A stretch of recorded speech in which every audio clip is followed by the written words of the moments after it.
حبايبي يا حبيبي يا أغلى من روحي ودمي.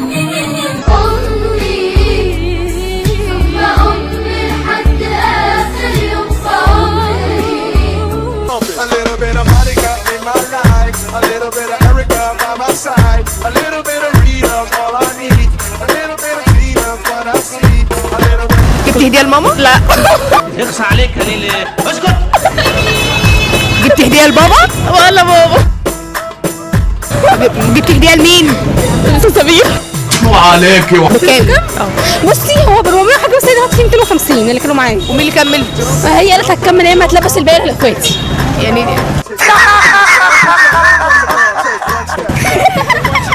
تعالي خدي. ايه الحاجه اللي مامتك هي عارفه انك ما بتحبهاش وكل مره تتفاجئ انك ما بتحبهاش وبتعملها لك؟ لا هي مش بتتفاجئ، هي بتعمل اكل تخلي ابويا يخلينا ناكله بالغصب.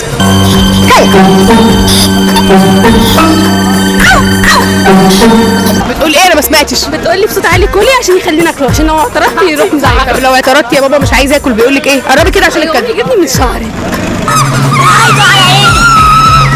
انت مش ناويه تجيبي هديه لماما؟ انا ان شاء الله.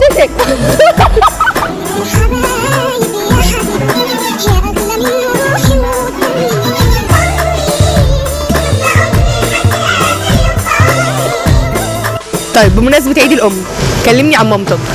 والله امي مفيش زيها، بحبها جدا، ربنا يخليها لي. ست ربتني من وانا صغير لحد ما كبرت الحمد لله. طب جبت لها هديه ولا لسه؟ جبت لها. جبت لها ايه؟ طقم كوبايات.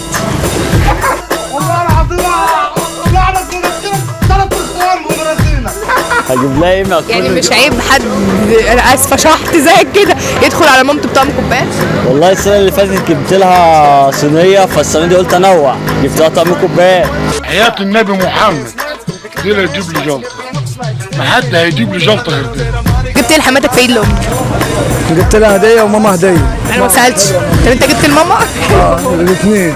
يا ابن اللعيبه يا فاجر. هديه ماما اغلى ولا هديه حماتك؟ الاثنين زي بعض.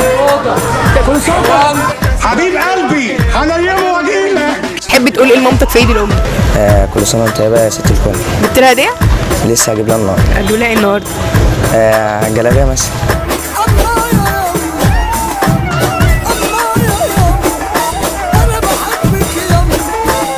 لو اقول لك اوصف لي مامتك في الجمله تقول ايه؟ يعني مش فاهم يعني ايه هو ايه يعني ايه مش فاهم. ويخرب بيت ام الخلف على اللي بيخلفوها، واحد تجيب العيل من دول يقف جنبه يطلع عيل بيذل.